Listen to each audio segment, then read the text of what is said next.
अस्सलाम वालेकुम dear students.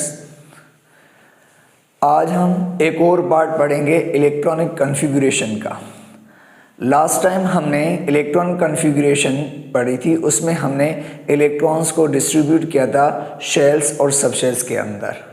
आज हम उसी इलेक्ट्रॉनिक कॉन्फ़िगरेशन का एक और पार्ट पढ़ेंगे कि आज हम इलेक्ट्रॉन कॉन्फ़िगरेशन के अंदर इलेक्ट्रॉन्स को डिस्ट्रीब्यूट करेंगे, किसमें? ऑर्बिटल्स के अंदर।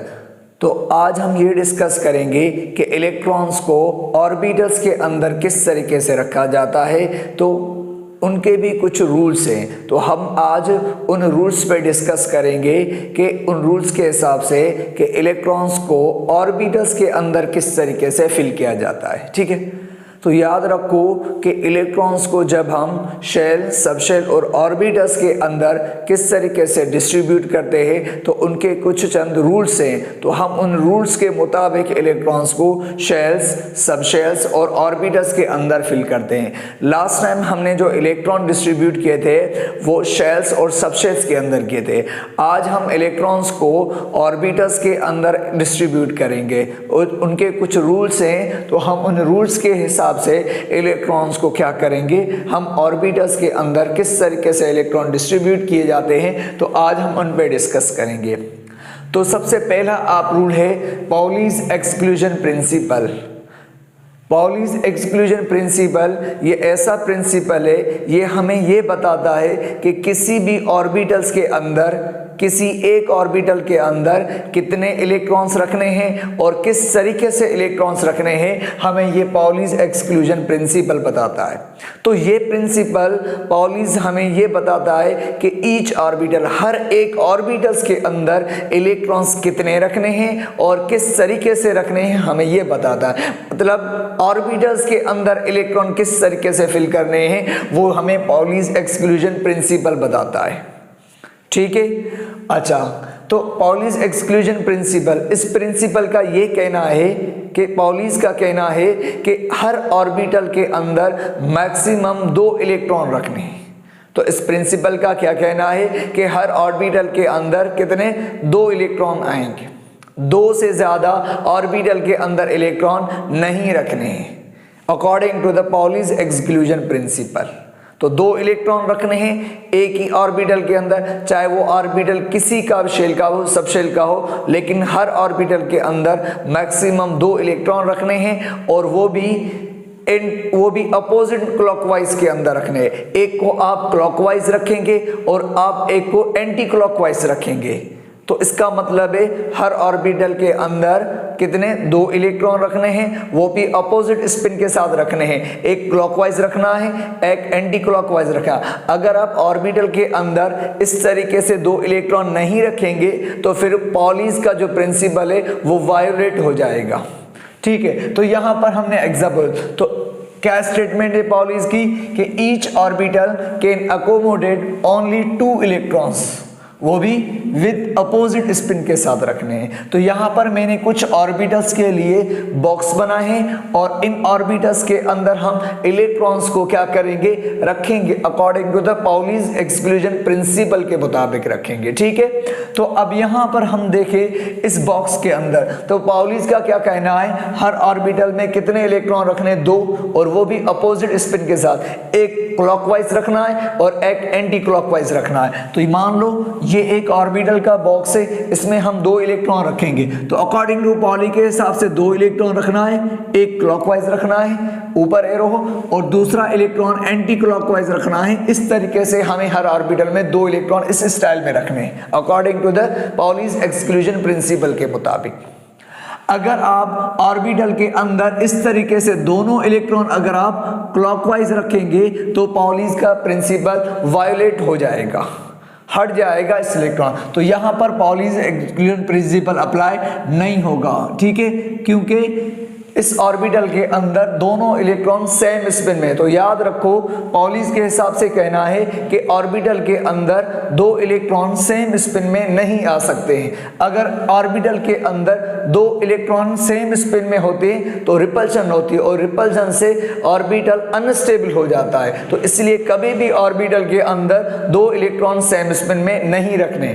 ये मना किया था 2 इलेक्ट्रॉन, तो इस तरीके से आपको नहीं रखना, ठीक है। और पॉली ने ये भी कहा तो आपको इस तरीके से रखना है, इस तरीके से इलेक्ट्रॉन नहीं रखना। तो पॉली ने कहा यही कि इस ऑर्बिटल के अंदर इलेक्ट्रॉन किस तरीके से रखने हैं, तो कहा इसके अंदर भी इलेक्ट्रॉन ना दोनों आप एंटी क्लॉकवाइज रखने हैं, ऐसे भी नहीं रखने, तो इस तरीके से भी इलेक्ट्रॉन नहीं रखने, ठीक है।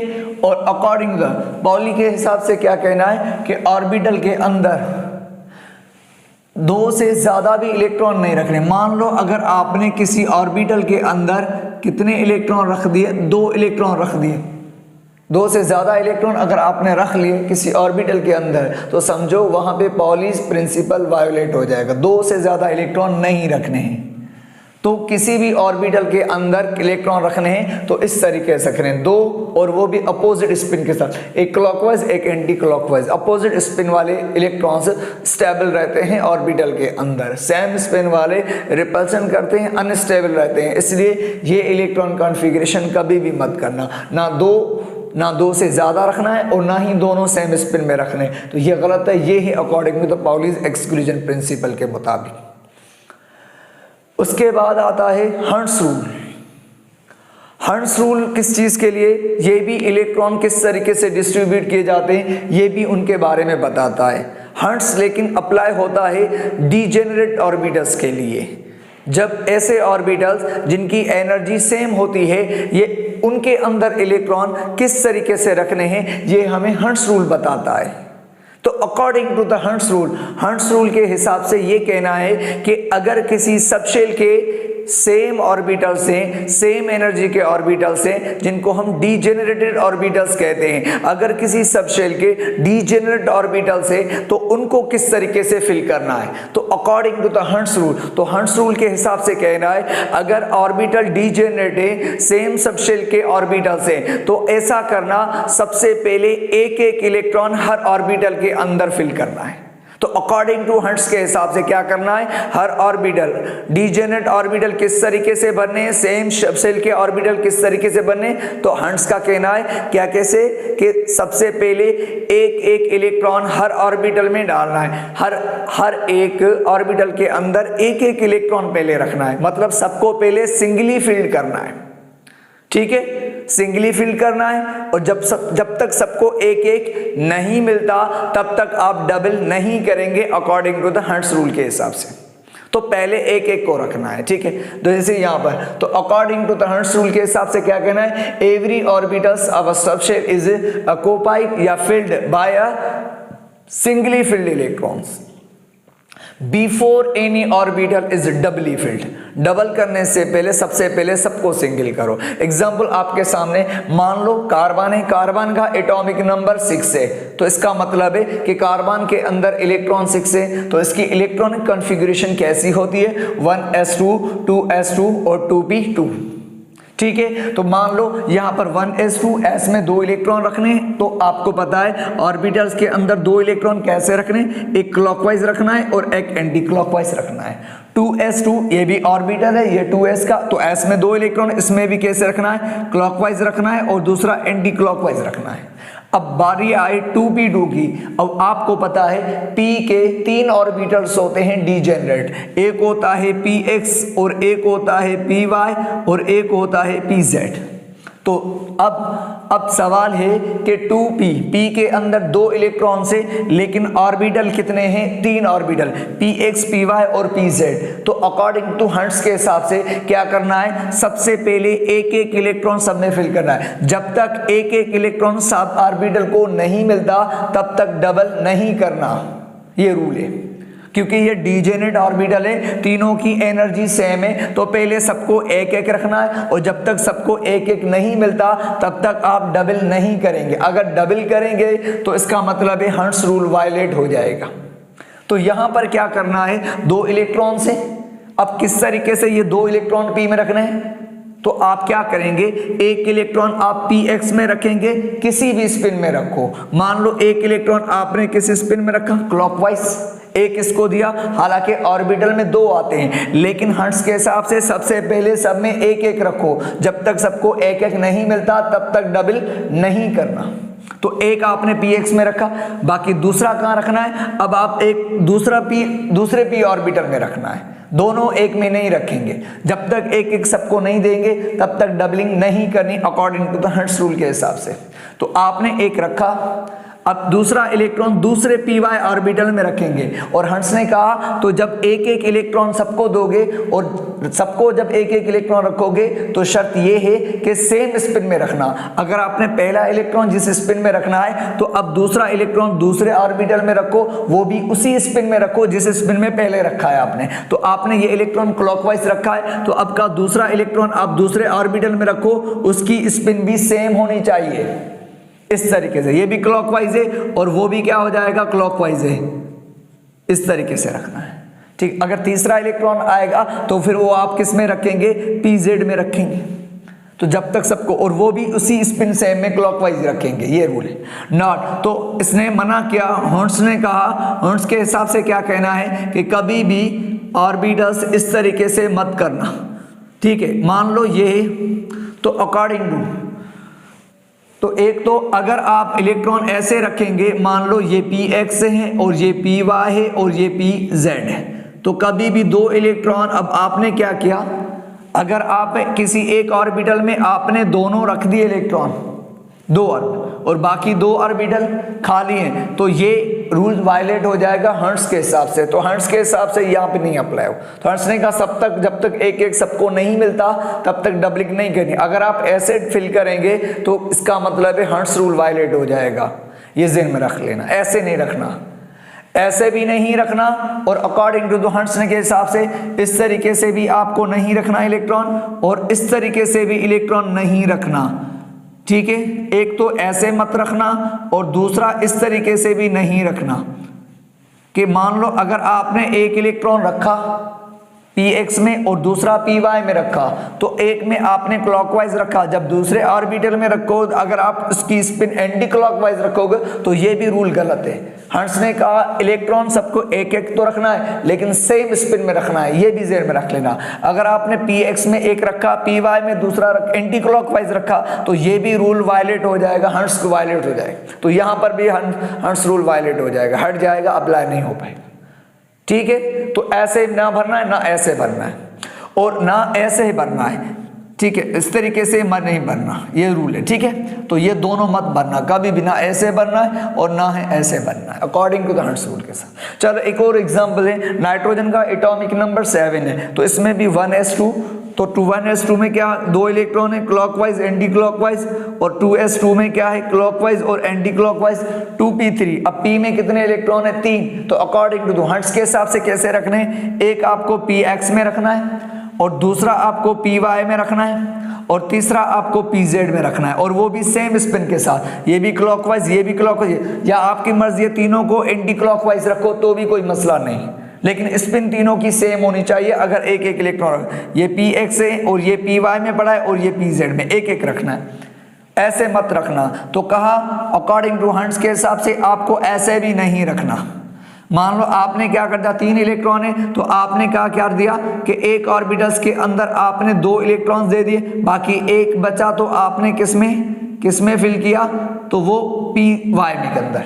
तो ऐसे मत करना, अगर आप इस तरीके से रखेंगे तो हर्ट्ज रूल वायलेट हो जाएगा, क्योंकि हर्ट्ज के हिसाब से एक एक इलेक्ट्रॉन जब तक नहीं मिलेगा सेम स्पिन के साथ तब तक आपको डबलिंग नहीं करनी, तो मत भरना। और स्पिन भी तीनों की सेम होनी चाहिए, अगर स्पिन एक की भी चेंज हो गई तो हर्ट्ज रूल वायलेट हो जाएगा, अप्लाई नहीं होगा।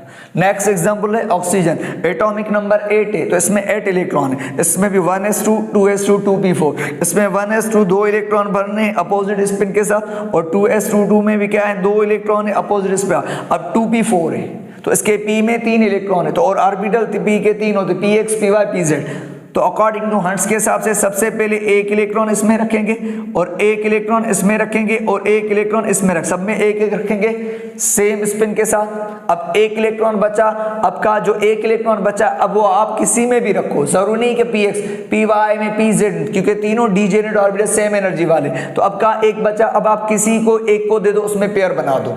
अब कहा कि एक इलेक्ट्रॉन बचा, तो अब किसी भी ऑर्बिटल के अंदर, ये मान लो P(x) है, ये Py है और ये Pz है।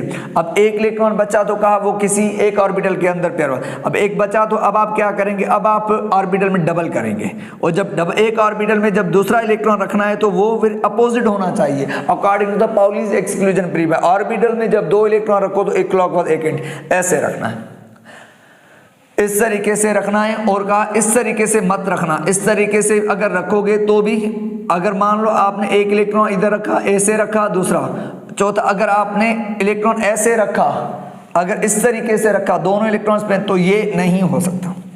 एक एक सबको दिया, जब पेयरिंग करेंगे, जब दूसरा इलेक्ट्रॉन रखेंगे सेम ऑर्बिटल के अंदर, तो उसकी स्पिन अपोजिट होनी चाहिए एंटी क्लॉकवाइज इस तरीके से।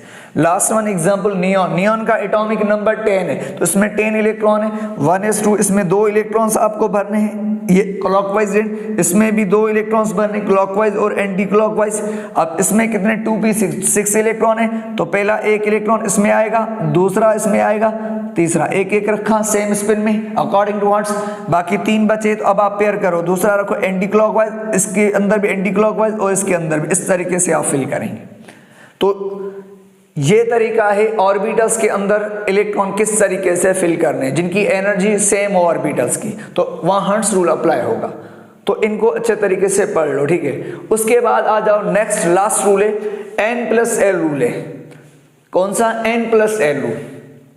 तो असल में N+L रूल ऑफ प्रिंसिपल बिल्कुल उसकी तरह है, बस इन्होंने ये रूल किसने दिया? विस्वाइसर ने दिया था, और इसको हम विस्वाइसर रूल भी कहते हैं, ठीक है। ये N+L वैल्यू के हिसाब से बनाया गया। तो विस्वाइसर ने क्या किया, ऑफबाउ का जो रूल था, ऑफबाउ ने यही प्रिंसिपल में कहा था। ऑफबाउ प्रिंसिपल में ये कहा गया कि इलेक्ट्रॉन पहले ऑर्बिटल्स वो बने हैं जिनकी एनर्जी लो होती है, और जिनकी हाई एनर्जी हो रही है उनको बाद में भरेंगे। जैसे जैसे ऑर्बिटल्स की एनर्जी बढ़ती जाएगी हम उस तरीके से उनको बाद में रख दिया। अब मसला ये हो रहा था कि किन ऑर्बिटल्स की एनर्जी कम होती है और किन ऑर्बिटल्स की एनर्जी ज्यादा होती है, कैसे पता चले।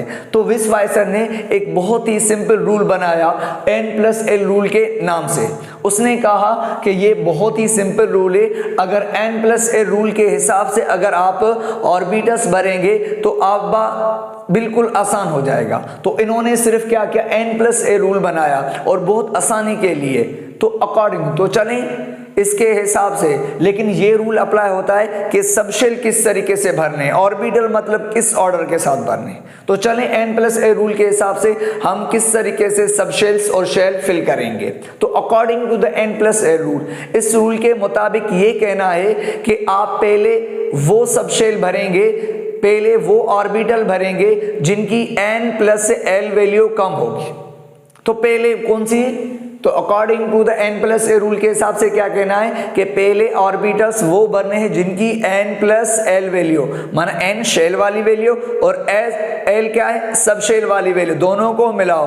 N+L वैल्यू जिस ऑर्बिटल की कम निकलेगी पहले वो ही भरा जाएगा अकॉर्डिंग टू द किसके हिसाब से L। और आपको पता है कि L वैल्यू, आपको पता है शेल्स, जो शेल्स होते हैं उनकी N वैल्यू होती है, ये N किसको शो करता है, शेल्स को शो करता है 1। अगर N वैल्यू 1 है तो उसका मतलब होता है K शेल, और अगर N 2 हो तो उसका L, और अगर N 3 वैल्यू हो तो इसका मतलब होता है M, और अगर 4 है N तो इसका मतलब होता है NOP, इस तरीके से, ठीक है। और जो सब शेल्स होते हैं हमने कहा हम उनको किससे जाहिर करते हैं, L की वैल्यू से। तो आपको पता होना चाहिए, यहाँ पर मैं लिख रहा हूँ सब शेल्स, यहाँ लिखूंगा, और यहाँ पर मैं उनकी क्या लिखूंगा, L वैल्यू लिखूंगा, ठीक है। यहाँ सब शेल्स, यहाँ तो जो S होता है उसकी L वैल्यू क्या होती है 0, और जो P होता है उसकी L वैल्यू 1, और जो D होता है उसकी L वैल्यू 2, और जो F होता है उसकी L वैल्यू 3 हो जाएगी। तो ये L वैल्यू है इन सब शेल्स की।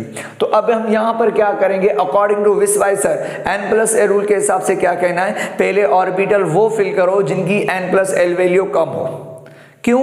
एक्चुअली जिस ऑर्बिटल की N+L वैल्यू कम होगी तो उसकी एनर्जी कम होती है, जिसकी N+L वैल्यू कम होगी उसकी एनर्जी कम होती है। और ये रूल है कि सबसे पहले वही ऑर्बिटल भरा जाएगा जिसकी एनर्जी लोअर होती है। तो n प्लस एल रूल का भी यही कहना है कि जिसकी n प्लस एल वैल्यू कम होगी पहले वो ऑर्बिटल भरना है, क्योंकि उसकी एनर्जी कम होती है, और जैसे जैसे n प्लस एल वैल्यू बढ़ती जाएगी तो उसको बाद में भरते चलेंगे, क्योंकि n प्लस एल वैल्यू बढ़ेगी तो एनर्जी बढ़ेगी और उसको हम बाद में भरें। ठीक है, तो मान लो अब यहां पर आ जाए, मान लो पहले 1s भरते हैं, इनकी n प्लस एल निकालो, n प्लस एल वैल्यू निकालो।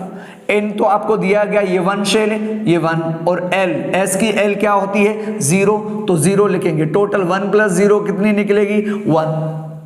उसके बाद 2s भरते हैं, तो 2s आपको मैंने बताया था 2 का s पहले क्यों भरते हैं, 2 का p क्यों नहीं भरते हैं, तो n प्लस एल रूल ने प्रूव कर दिया कि 2s की n plus L value 2p से कम होती है, और जिसकी n प्लस एल वैल्यू कम होती है तो उसकी एनर्जी भी कम होती है, और जिसकी एनर्जी कम होती है तो वो ऑर्बिटल सबसे पहले भरा जाता है। तो 2s की n प्लस एल वैल्यू क्या निकलेगी, n प्लस एल निकालो, तो इसकी n कितनी होगी 2, और इसकी l क्या होगी 0, तो 2 प्लस 0 कितनी निकलेगी 2, तो इसकी n प्लस एल 1 थी और 2s की n प्लस एल 2, तो पहले लोअर n प्लस एल वाली भरेंगे फिर हायर n प्लस वाली, उसके बाद 2p भरेंगे, तो 2p की n प्लस एल निकालो, तो इसकी n वैल्यू आपको दी गई है 2 वो शेल, और l वैल्यू p की l वैल्यू क्या होती है 1, तो टोटल कितनी निकलेगी इसकी n प्लस एल 3। तो इसका मतलब है 2s पहले इसलिए भरते हैं क्योंकि उसकी n प्लस एल 2 निकलती है लोअर, और 2p बाद में क्यों भरते हैं क्योंकि उसकी n प्लस एल ज्यादा है, तो इसका मतलब इसकी एनर्जी कम है इसकी ज्यादा है, तो पहले इसलिए 2s और 2p भरा जाता है। अब बार 3s की n प्लस एल निकालो, उसके बाद 3s भरते हैं, तो इसकी n प्लस एल निकालो, तो n आपको दी गई है 3 और s की l क्या होती है 0, तो इसकी n प्लस एल कितनी निकलेगी 3 निकलेगी। अब यहां पर सेकंड स्टेटमेंट अप्लाई होगी, तो अब देखो 2p की n प्लस एल 3 और 3s की n प्लस एल 3, तो विस वाइसर n प्लस एल रूल का कहना है कि अगर तवज्जो करो जिसकी n प्लस एल कम हो तो पहले वो भरो। हाँ, अगर किसी ऑर्बिटल्स अगर 2-3 ऑर्बिटल्स की अगर ऑर्बिटल्स की n plus L value same आ जाए तो फिर पहले कौन सा भरना है, जैसे 2p की n प्लस एल क्या है 3 और 3s की n प्लस एल क्या है 3, तो अब ये दो ऑर्बिटल की n प्लस एल सेम आए, तो अगर दो डिफरेंट ऑर्बिटल्स की n प्लस एल सेम आए तो फिर पहले हम कौन सा भरेंगे, देन सेकंड स्टेटमेंट है फिर आपको पहले वो भरना है जिसकी n वैल्यू कम हो n प्लस एल के साथ। तो मैंने लिखा है ऑर्बिटल पहले का first field with electrons having the low value of n plus L, फिर सेकंड स्टेटमेंट में मैंने ले लिखा है कि when 2 orbital have same value of n plus L, जब दो ऑर्बिटल्स की n plus L value same निकले देन फिल फर्स्ट, तो सबसे पहले फिर क्या भरना है, that orbital which have low value of n, अगर जिनकी n plus L value same निकलेगी तो फिर आपको पहले कौन सा भरना है, फिर आपको वो ऑर्बिटल भरना है जिसकी n वैल्यू कम हो, जिसकी n वैल्यू कम होगी तो पहले वो भरना है। अगर n प्लस एल सेम है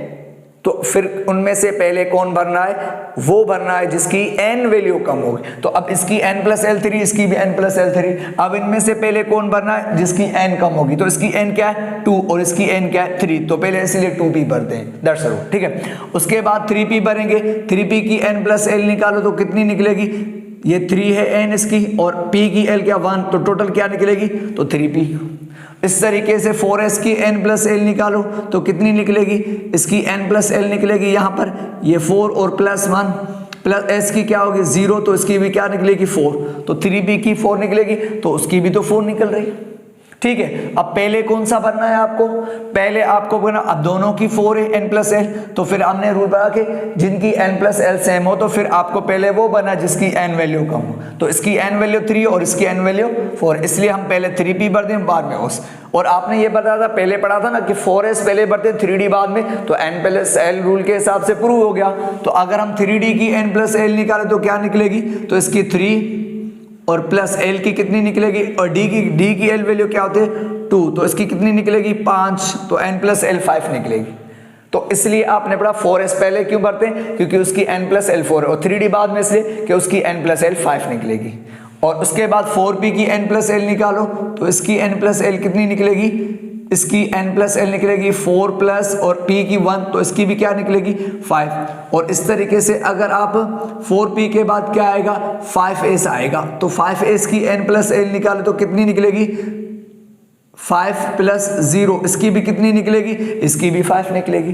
तो 3D 4P और 5 तीनों की n प्लस एल वैल्यू क्या निकल रही है, 5 निकल रही है, सेम निकल रही है। तो फिर हम क्या करेंगे, पहले उसको भरेंगे जिसकी n वैल्यू कम। तो D की n वैल्यू 3 है, P की n वैल्यू 4 है, फिर S की n वैल्यू 5 है। तो इसलिए 3D पहले, फिर 4P, फिर 5S भरेंगे। और कभी कभी ऐसा भी क्वेश्चंस आते हैं कि आपसे पूछा जाएगा बताओ कि n प्लस एल 5 वाले कितने ऑर्बिटल सबशेल पॉसिबल हो सकते हैं। तो 3 हो सकते हैं जिनकी n प्लस एल 5 होती है, एक 3D होता है, एक 4P होता है और एक 5S होता है। और यहाँ पर 4S के 2 पॉसिबल हैं सबशेल, एक 3P और एक 4S। तो इस तरीके से आप ये n प्लस एल रूल को प्रैक्टिस कर सकते हैं। इनको अच्छे तरीके से सवाल करें तो इनके सवाल आ सकते हैं। तो ये n प्लस एल रूल हमने पढ़ा, और उसके बाद पॉलीज एक्सक्लूजन प्रिंसिपल पढ़ा और हंट्स रूल पढ़ा। तो ये बेसिक टर्म्स इलेक्ट्रॉन कॉन्फ़िगरेशन के, तो इनको अच्छे तरीके से प्रैक्टिस करो। Thank you very much.